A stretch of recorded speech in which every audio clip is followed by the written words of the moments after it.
Et c'est parti pour les différences entre border et outline. Ce sont deux propriétés qui se ressemblent, mais qui ont pas mal d'effets secondaires différents et des cas d'utilisation aussi différents. Alors dès que vous entendez outline, il faut penser à accessibilité. Ça sert à entourer les éléments qui subissent un focus, qui ont un focus, et ce sont les éléments importants en général, comme les boutons, les liens et les inputs. Par exemple, si je fais plusieurs boutons juste ici, où j'écris valider à l'intérieur, comme ça, que je me déplace avec tab, vous voyez que là je suis sur le bouton, ça rajoute de base comme ça un outline, avec le style par défaut des navigateurs. Quand j'ai le focus sur des éléments importants, eh bien ça rajoute un outline. Donc ça peut le faire avec les boutons, mais aussi les liens et les inputs. Donc là j'ai un lien, bon en bleu sur noir on le voit pas trop, mais vous voyez l'outline juste ici. J'ai un lien donc, et en dessous j'ai des inputs juste là. Voilà. Et on voit qu'à chaque fois, l'outline est rajouté. Donc ça c'est vraiment la définition de l'outline, ça a été créé pour ça en fait, pour montrer qu'on est en train d'avoir le focus sur un élément important. On peut commencer à écrire dedans, d'accord? Désolé pour les caps lock juste ici.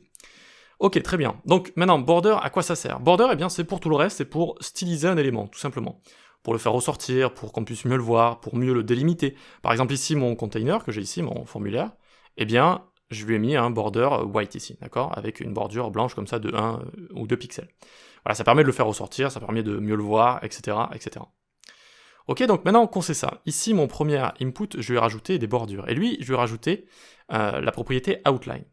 Et déjà, on a un comportement qui est différent, on dirait qu'ils n'ont pas la même taille. Pourquoi ils n'ont pas la même taille? Eh bien, parce que, ici, border va rajouter de la taille à un élément. Si je mets 50 pixels, vous voyez que ça va pousser l'input en dessous, alors que outline va dessiner autour, comme un box shadow par exemple. Box shadow, ça rajoute pas de la taille à un élément, ça dessine juste une ombre autour. Et bien là, c'est pareil, vous voyez que ça dessine, ça va même dépasser d'un petit peu partout, c'est normal, parce que c'est venu juste dessiner comme ça, avec outline. Alors que border va vraiment rajouter du contenu, parce que ça fait partie de ce qu'on appelle le modèle de boîte, le box model en CSS. Chaque élément va être une boîte avec qui va être composée, en fait ces dimensions vont être composées de plusieurs choses, du contenu de l'élément, du remplissage, des bordures et des marges. Donc comment on fait pour voir tout ça? Par exemple, si je mets outline en commentaire, je fais clic droit inspecter sur mon input. Donc j'arrive ici sur les DevTools, sur mon style si je vais tout en bas, donc là je suis tout en bas, je vois cette fameuse boîte ici, je la vois cette fameuse boîte. Et je vois que j'ai du contenu ici, ça c'est le contenu de mon input. Et c'est basé sur ici la taille d'écriture, le font size de mon input. D'accord, ça c'est le contenu. Ensuite j'ai le padding autour, j'ai ces 5 pixels de padding qui existent. Ensuite j'ai des bordures, donc ça c'est ce que j'ai rajouté. Vous voyez quand je passe dessus je vois ces bordures là, ces grosses bordures. Et en marge j'ai quasiment rien sauf un marge bottom que j'ai rajouté aussi, qu'on voit juste là, vous voyez le petit marge bottom de 20 pixels.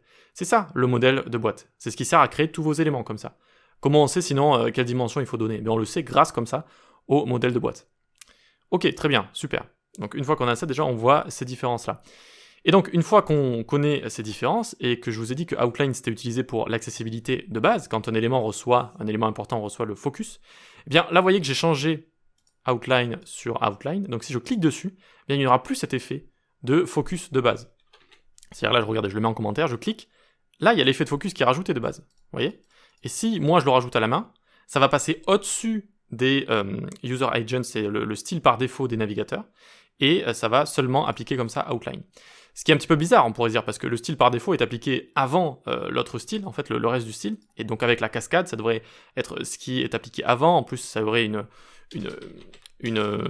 spécificité supérieure avec input focus comme ça. Donc je ne devrais pas pouvoir passer au-dessus en redéclarant comme ça un outline sur mon élément. Eh bien, c'est encore une fois, en CSS, il y a toujours des petites règles spéciales, donc je vous ai trouvé ici la doc. En gros, si dans les User Agent Style Sheet, donc le style par défaut des navigateurs, il n'y a pas de important, tout ce que vous écrirez en CSS et tout ce que vous rajouterez passera au-dessus du style par défaut du navigateur, même si ça n'a pas une spécificité supérieure, et même si quand on passe en termes de cascade, ce n'est pas logique. En fait, il y a tout qui passe au-dessus du style par défaut du navigateur. Voilà, c'était juste pour vous dire ça, peut-être que certains, très peu nombreux, se posaient la question. Ok, donc une fois qu'on a vu tout ça, très bien, on a vu que border ça rajoute du contenu, outline ça sert à l'accessibilité, et border ça sert à styliser des éléments de manière générale. Quelles sont les différences? Parce que là, sinon, au niveau de la règle CSS, des propriétés et des valeurs, juste ici, c'est quand même similaire. Pixel, ensuite ça c'est le style, alors on peut donner solide, on peut donner dashed par exemple, alors on va les décommenter tous les deux, et on va mettre 5 pixels. Donc on peut mettre dashed si on veut des petits dashed comme ça. On peut mettre double, enfin ce genre de choses. Voilà, il y a plein de styles possibles. Vous voyez que là ça en rajoute 2 par exemple. On peut faire pareil sur outline, d'accord? Double juste ici par exemple, ça fonctionne aussi. Alors notez que outline est dessiné après la bordure. C'est-à-dire que je peux rajouter potentiellement outline et bordure dans le même élément. Par exemple green ici pour qu'on puisse le voir. Et vous voyez que c'est dessiné après comme ça, d'accord? Et c'est logique parce que quand on clique dessus, du coup, ça nous permet de toujours voir, comme je vous l'ai dit, le style par défaut du navigateur, ça me rajoute un focus au-dessus d'une potentielle bordure. Ok, donc, à part ces ressemblances de valeurs juste ici, est-ce qu'il y a vraiment des différences? Oui, il y en a pas mal. Alors déjà, avec bordure, on peut gérer juste les bordures une par une. Donc par exemple, si je vais dupliquer, hop, juste border bottom par exemple. Hop, et ça va juste rajouter la bordure en bas. Ça peut être sympa avec des effets de style un petit peu, vous savez, avec des inputs avec juste une ligne en bas, par exemple solide. Ça peut être sympa d'avoir ce genre de choses, et on peut faire ensuite de la validation de données.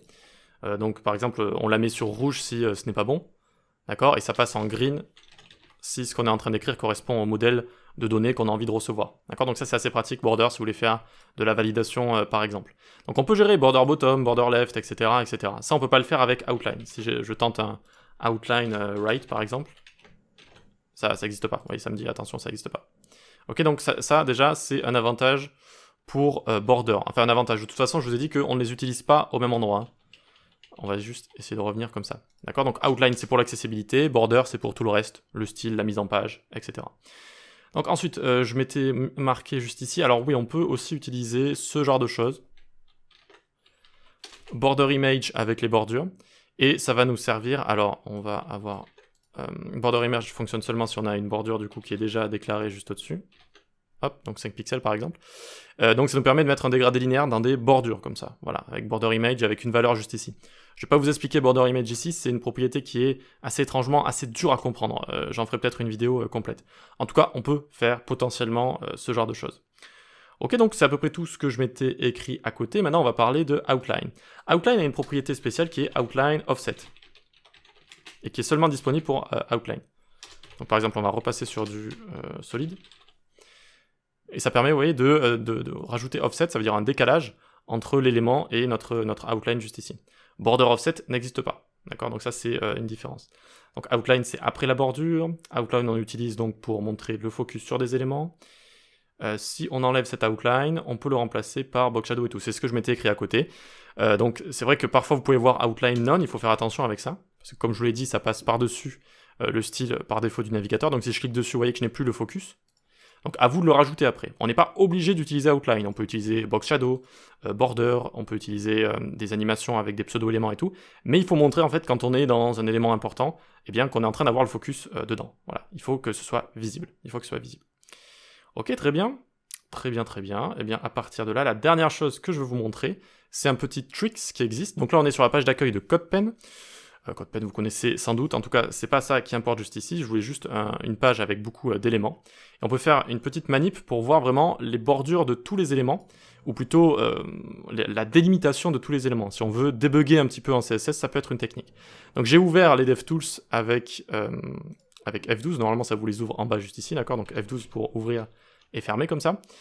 Ensuite, donc, vous allez cliquer sur HTML ici. Vous allez voir des variables CSS qui ont été déclarées ici, vous voyez un fichier CSS ici qui est la source, avec global devant, donc ça sent bon, on va pouvoir modifier du CSS ici, on clique, ça nous amène dans sources ici, là donc je suis dans du style CSS qui a été minifié, hein, en une ligne comme ça à peu près, ok, donc je vais au-dessus de tout ça, je fais All, sélecteur universel, Outline, et on peut mettre un pixel ou 2 pixels solide red, un petit important ça fait pas de mal juste après, hop, et là regardez ce qui se passe. On a réussi à entourer tous les éléments de la page, mais vraiment tous, hein, des liens aux boutons, en passant par les différentes sections, etc. Et ça peut être sympa quand vous avez un élément qui est un peu parti en live, vous savez pas trop où il est, qu'est-ce qui se passe, quelles sont ses vraies dimensions et compagnie, eh bien vous pouvez le repérer comme ça. Et là c'est pas mal, parce que regardez, on voit la section juste ici, on voit qu'il y a cette partie à gauche, cette partie à droite, on voit qu'il y a une image ici qui a été rajoutée, pareil, juste là, une petite image, et ça permet vraiment de bien s'y retrouver en fait, parfois, on peut avoir envie d'avoir ce modèle de boîte, pour délimiter un petit peu tout ça. Voilà le petit tricks qu'on peut faire avec Outline. Alors on peut le faire aussi avec Border, mais Border, comme je vous dis, attention, ça rajoute du contenu. Mais ça aurait fonctionné de la même manière si je rajoute Border ici. Mais là, ça a rajouté du contenu parfois. Donc si vous avez une petite scroll bar, etc., ça peut rajouter des petits problèmes. Mais sinon, là, c'est pas mal comme ça. Voilà pour les différences et les cas d'utilisation entre Border et Outline. Outline, c'est lié à l'accessibilité, Border, c'est lié au style et à la mise en page. C'est tout. Allez, on se dit à la prochaine.